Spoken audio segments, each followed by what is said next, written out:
Hi everyone, it's Renee with Delaney Jane Cards. Welcome back to my channel. Today I'm going to share with you my daughter's 6th birthday card.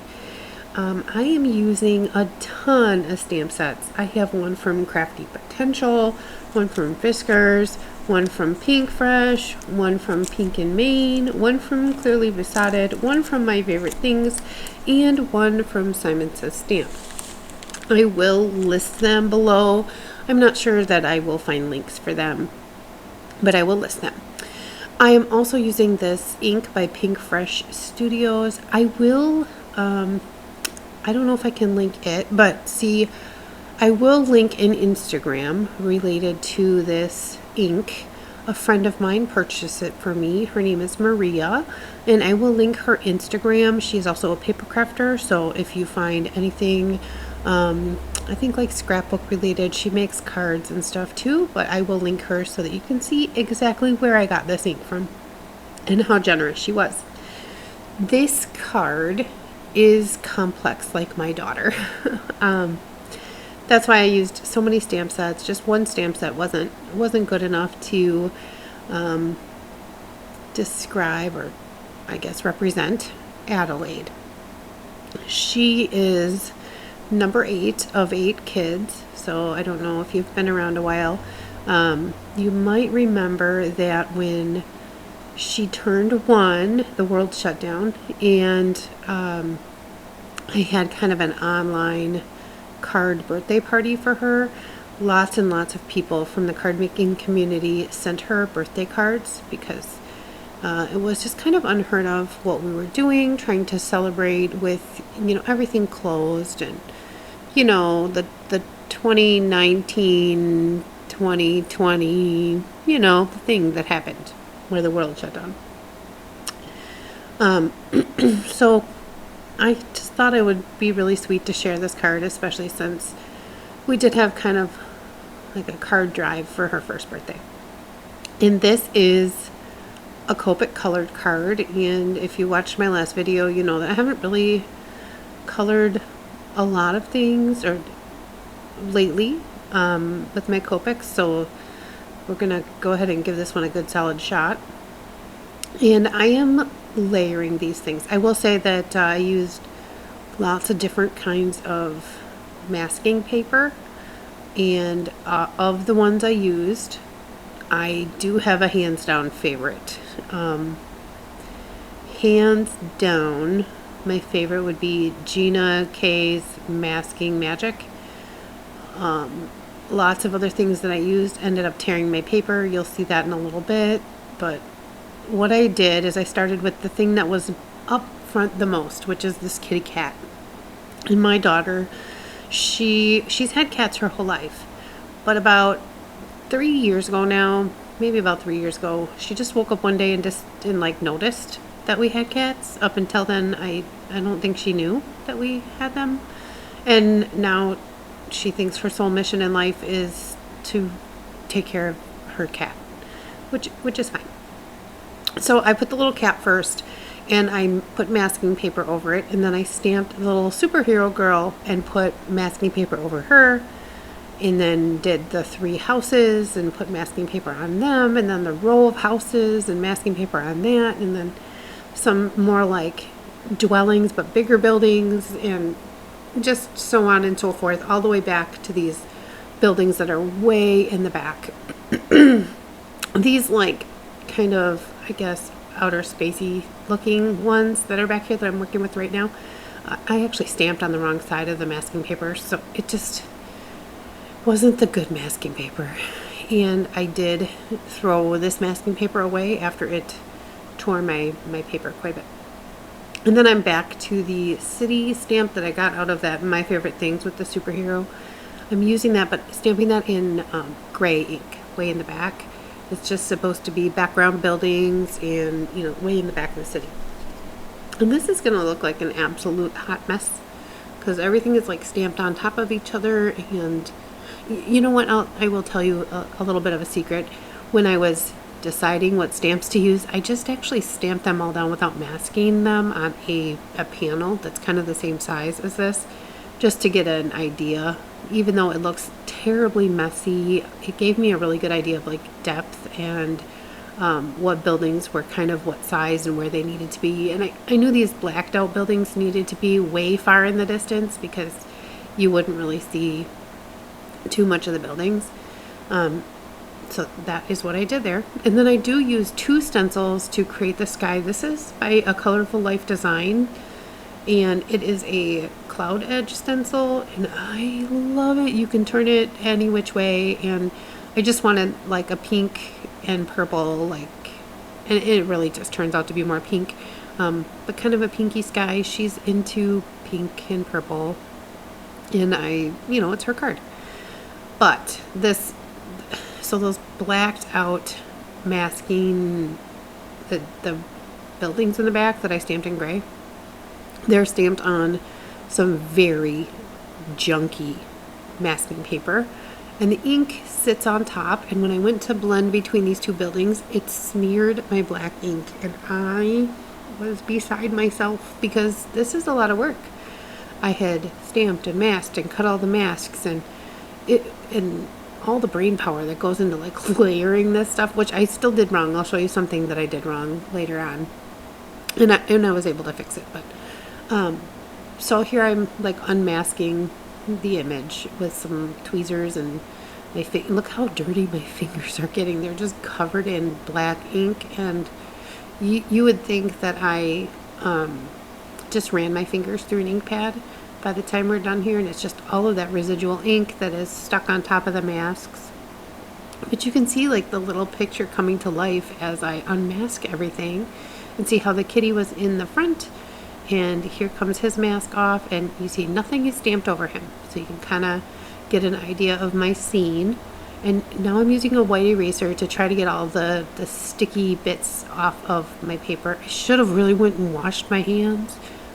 I just, spoiler alert, I do not make more of a mess on here, but I should have went and like thoroughly scrubbed my hands at this point before, rubbing them all over my panel.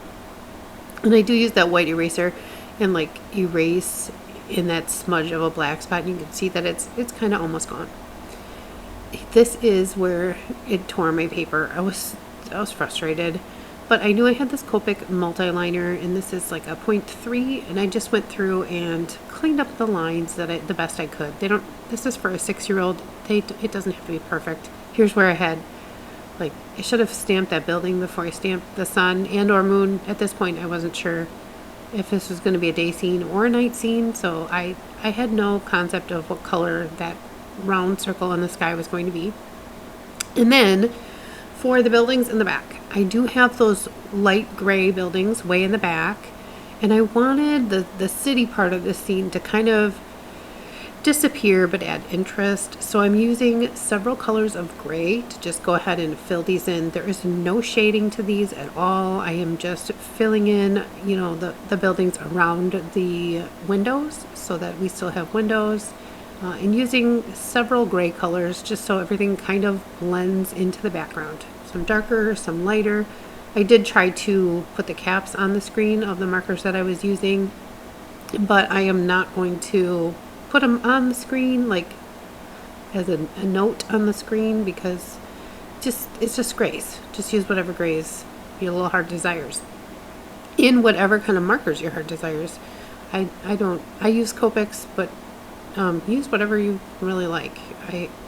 I'm not buying anything new anytime soon, so be like me. Just use what you got, because we all have so much. So here I'm using just some darker grays, some lighter grays. This C10 is like the darkest one that I'm using back here, but I've really just used that for a couple of roofs, and continuing to fill in those kind of more city-like buildings. I would guess like apartment buildings and skyscrapers and all that kind of stuff in gray. And if I would have kept going with the gray, and I could have made like a black and white card all gray, which kind of would be cool. But this is for my daughter, and she's vibrant and just happy, and she's all about being a girl, but also will put on her mud puddle boots and go tromping through the mud in our backyard. She's just She's just her. When I was stamping this row of houses, one of them, this house that I'm coloring with the brown, it's got like a shadow, like it didn't stamp right, or my paper shifted slightly, and I'm not gonna fix it. So, or there's really no way to fix it now that it's kind of like buried in this stamping. So I'm gonna use my Copic multi-liner here to kind of reinforce the lines that how I want them to read, and make it seem like it's just fine. And if I didn't point it out, I'm sure nobody would notice. She's probably not going to notice. But here, just finishing up some of them lines. Now, I had all of the gray stuff in the back, and now I'm going to start to add more colors. I really wanted to bring the focus up front to this little superhero and her kitty feline sidekick. So I'm just adding, I mean, none of them are crazy colors. They're all colors that homes or buildings would be. Like this one back here is kind of more terracotta, and I have the brown, the brown house and grays and all of that. So they're not like crazy. I'm not coloring purple houses next to teal houses next to yellow houses, though that would be adorable. I am just adding some colors to these buildings. And I wanted them to, I don't know, look natural, I guess. I want the background to be pretty muted, but saturated in color. Does that make a lot of sense? I want her to stand out for all the right reasons. Oh, so back to Addie. So she is going to be 6. I can't believe she's going to be 6. You see, my channel is Delaney Jane Cards. That's named after our daughter. She passed away in 2013, and I had made her some promises that I would spread joy, that I would say her name every day, and that I would make her proud. And I think that card making and giving cards and all that allows me to do all of that.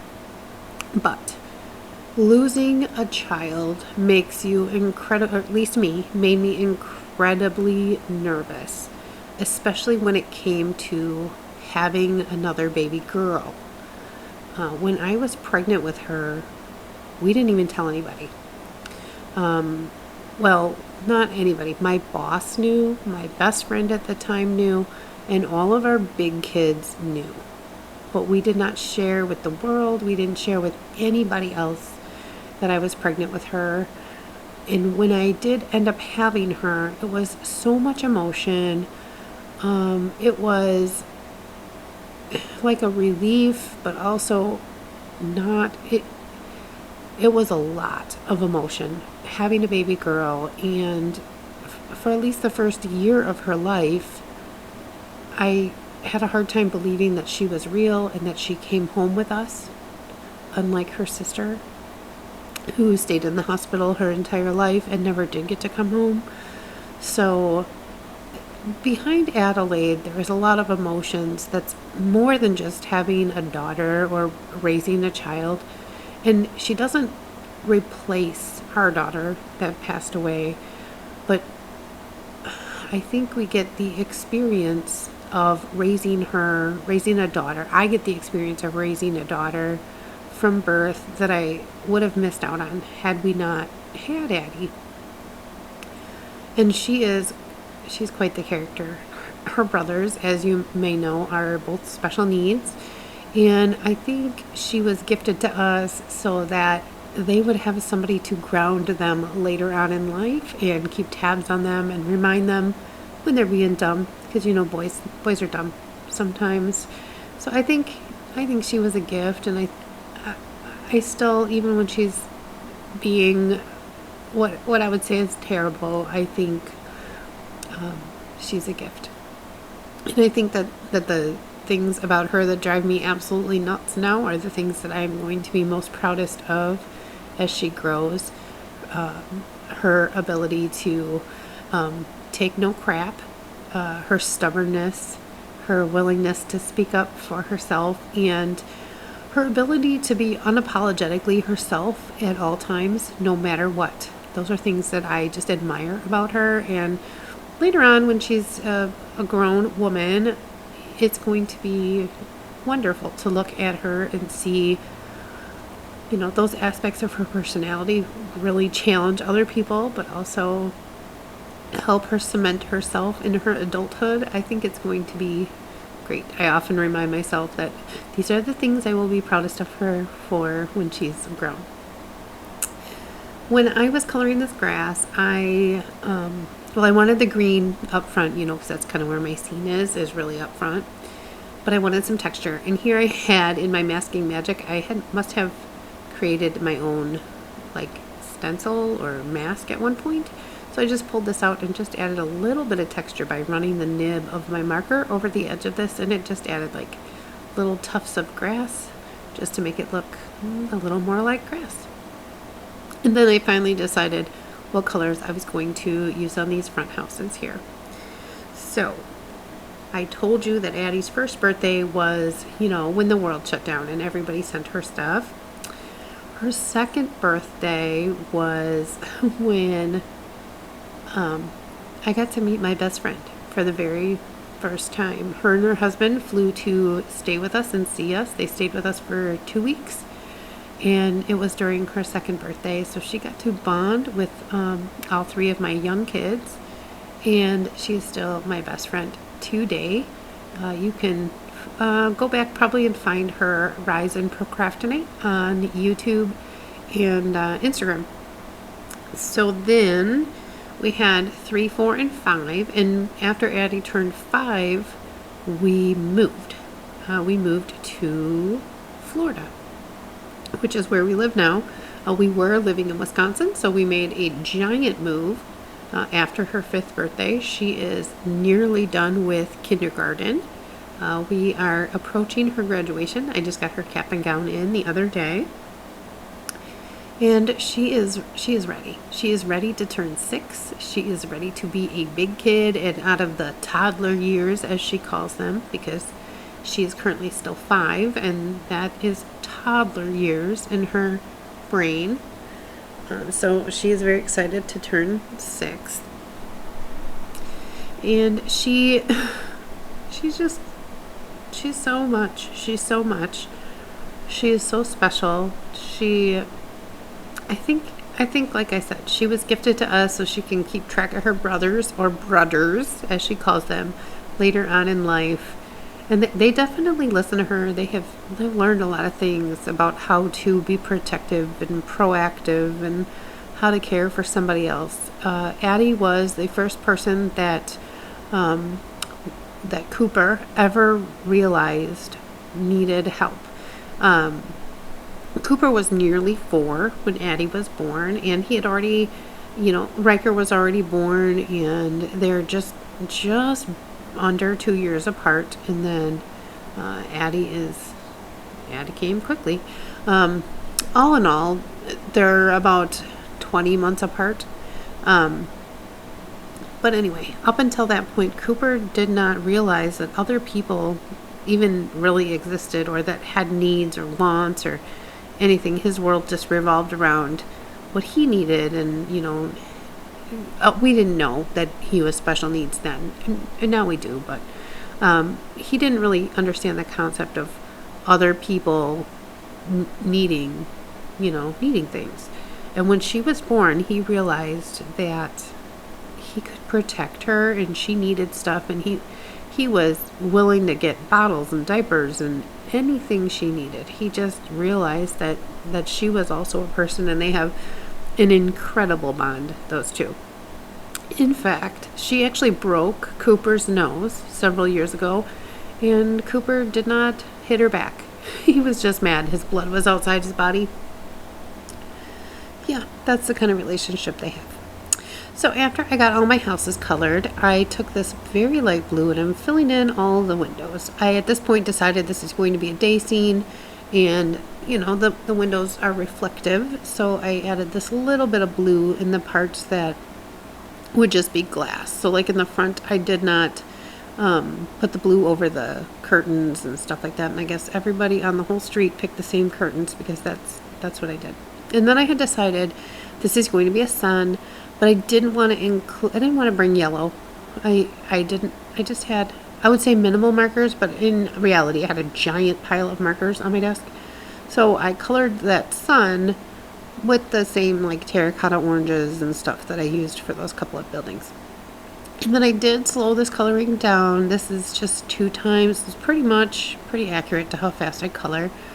And I wanted to just share the skin here because I don't know. Do you use purple to shade skin tones? I think it looks really natural, and I enjoy using the purples, the blue violets. And so I just figured I would share how that looks when you color with it. It just adds a much more natural shadow to the skin tone. And I just think, for me, it works better than adding like brown or something like that. It just adds this undertone to things, and you can already see her hair is already lifted off of her face, and the hair isn't even colored yet. So I was just using kind of a easy color combination for her face, and you know, peachy. I want this to match Addie, so I probably could have used the E00 a little bit more, but I chose to go with the 000 and blend it out. And Copics, you really can kind of blend any colors together. You just really have to work at it. They blend inside the paper. So here I was just adding a little bit of blush to her cheeks to pink them up, and then blending that back out again with that E00, and it will like lighten a little bit as it dries and smooth out a little bit. But I think she's very cute. And then pink, of course, is going to be her little outfit. And I just picked a couple of pinks. I used my hex chart from Sandy Allnock. I think you can still download that. It's a really good resource if you're learning to color, or I don't know, if you already are good at coloring and you just, it's like the easy button for colors. You don't have to try a bunch of different markers because the caps don't always match the color, and I mean they're pretty close, but they don't always match, and it's just a really nice resource to have. So I know you probably can still get that. If you can, I'll see if I can link it. I can't make any promises though. But I'm coloring her little outfit, and I wasn't sure if she was going to be wearing tights or if she was going to be bare-legged at this point, so I was just working on the outfit.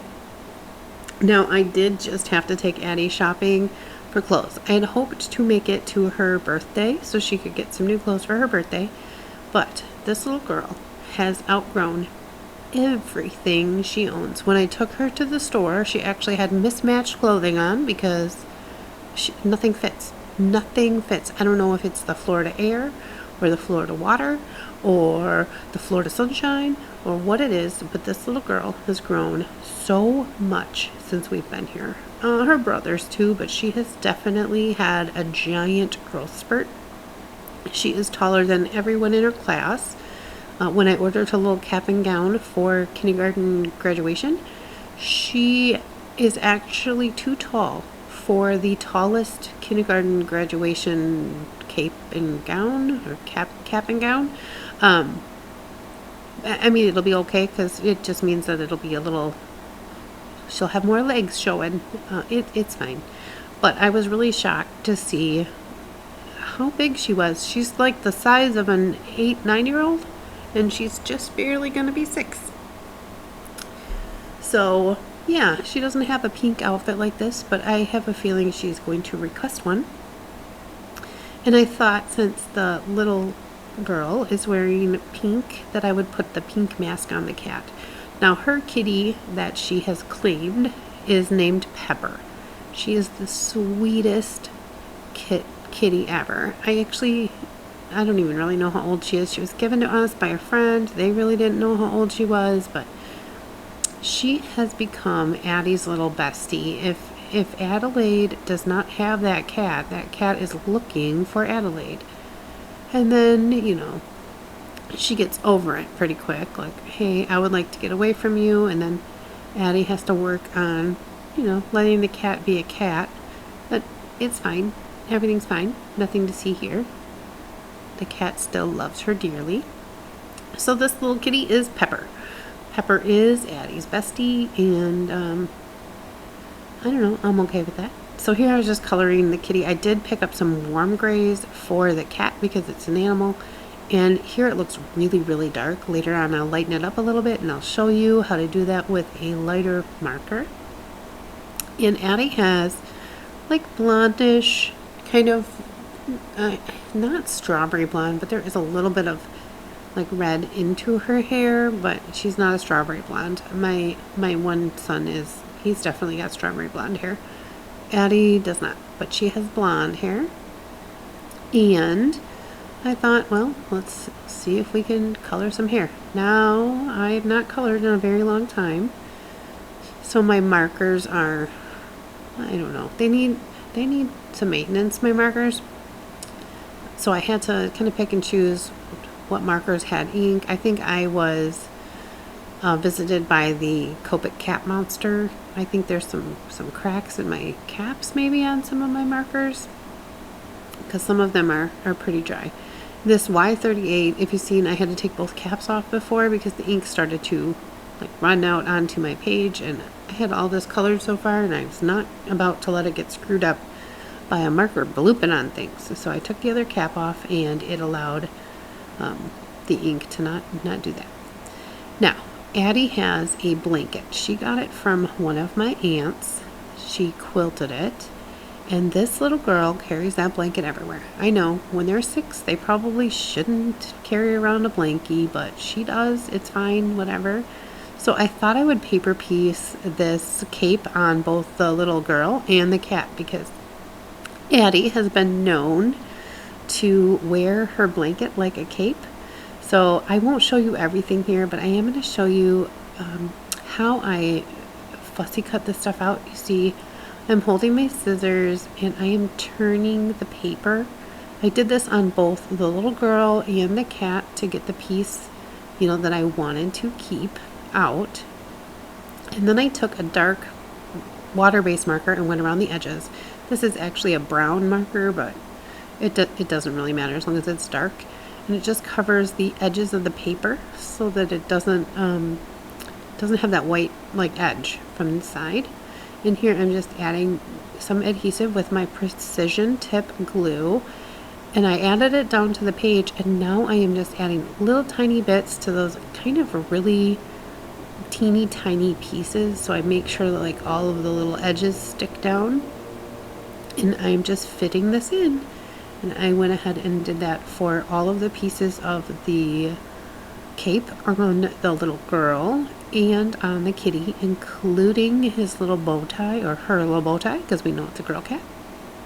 For some of these tiny pieces I did use some reverse tweezers. If you don't own a pair of reverse tweezers, they're a very handy tool. They hold everything together so you don't have to, and you just pinch them to let things go. They're actually really, really smart. So here I just put those down, and I guess I could have probably used a pattern paper that had like smaller pattern on it so that it would show up more. But her little blanket is a quilt, so I thought that would be fine. And I did add a little bit of shading after I had pieced them so that they're not flat. Like, you know, nothing is really flat. You know, once we get in front of those houses, everything kind of has dimension. And here I used a lighter gray marker just to kind of lighten up and add a highlight back to the kitty. Some gel pens. This one is silver, and I went ahead and filled in some of the areas with the silver and the towers. Now I thought this was kind of interesting. The reflection on the glass would reflect whatever color in the sky or whatever these windows are seeing. So I grabbed a couple of different gel pens and kind of randomly, but with purpose, filled in some of the windows, but not like filled them in all the way. Remember, I colored them with that little bit of blue. So I'm just adding little squiggles and a little bit of lines, dots onto the glass panes of different colors that the windows might reflect, including the pink that's in the sky and, you know, some of the buildings that are in the area, the blues and the peaches and the creams. so that it looks a little more real. I know this is cartoons, but I want it to look, well, maybe not real, but more interesting, having some of the colors in, you know, in the windows. So I used pastels and stuff like that so that it would, you know, shine like windows should. Isn't that cool? I thought it was so neat, and it just adds more color to the background. And then I picked up a gold, I have this gold marker. I think it's pretty much for like doing wax seals to color the little raised part. And I did add a little bit and colored a couple of those stars that were stamped around that speech bubble in the middle. And now I am going to stamp the sentiment. And this sentiment is from the same stamp set that the little girl is from. It says, "Wishing you a super birthday," which leaves me this little speech bubble in the middle. And I found this. It says, "To a super daughter," and this was on that Clearly Besotted set, which is where the kitty came from. And the sun also came from that set. So here I'm just straightening everything out, and they are stained red because, like I said, I stamped everything out, you know, before I made this card, but I like stamped the different layers in different colors so that I could stamp them on top of each other but still have it straightened out in my brain as to like what layer they were going to be. So here I just stamped them a couple times, and now I'm going to add some finishing touches. I did add some of this glitter pen to the sun and to the little girl's superhero outfit, to the kitty's mask, and the little girl's boots. And I think I even, I added it to the windows and the fountain in the back. I added it to as many things as I could. Found a gel pen that was more of a dark gray, added the doorknobs. I did fill in the little hearts with blue glitter pen. I don't know, thought I'd add a little bit of detail down there, especially with the two houses on either side being blue. I just thought it looked cohesive. And now I'm going to add black glaze pen to the kitty's eyes. And glaze pen is raised and shiny, so it'll stay like glossy. And then I added in, some dots to this building back here that's like a dome. So I thought that would be fun. And I put the white dots in the kitty's eyes. It's having a hard time. I don't think I waited long enough for everything to be dry, but it's fine. Everything's fine. Nothing to see here. So this was just a white gel pen, and then once all the glaze pen and the gel pen was dry, I applied this panel to a black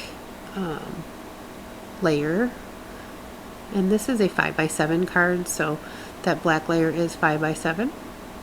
And then because the little speech bubble has stars, sorry for my head, I decided to add some star like confetti stuff.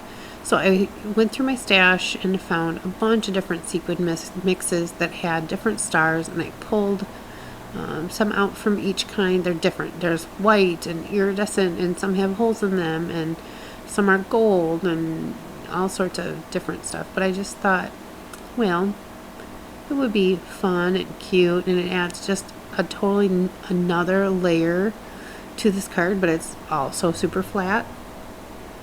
Addie loves cards, by the way. If you watched my Easter card video, she got the pink bunny card, and she wrote her name on it. She carries it with her. It is sitting at the table where she eats her breakfast. She's in love with cards. She thinks they're amazing, and I love that about her. Oh, also, the sun here, it was so orange, and I just wanted to lighten it up a little bit, so I did use the white gel pen, but then I can move it around with that glitter pen, so it did add that little bit of highlight to the edge of the sun to make it look round, but I was able to kind of blend it out a little bit with my glitter pen. Now I'm adding this to a card base, making sure that it is nice and secure, because this is going to be a cherished item. She's going to carry it with her everywhere. And then I did add some of this touch of gloss, Pink and Main's like glossy accent kind of stuff, to a lot of the windows. I do go back, I don't think it's in the video, but I do go back and add it to her boots, so that those are like rain boots. See, she wears her rain boots, mud puddle boots, like every single day in our backyard. She likes to tromp around in the mud and the muck, and we live right on the water, so she just has so much fun. And I could see her dressing like this and just enjoying her day. So anyway, that is who Addie is. This is her birthday card. Thank you for joining me while I made it for her, and I would love to hear your thoughts, what you liked, what you didn't like. And it would be great if you could wish her a happy birthday. She turned 6 on the 28th. And as I always say, give cards generously. Bye.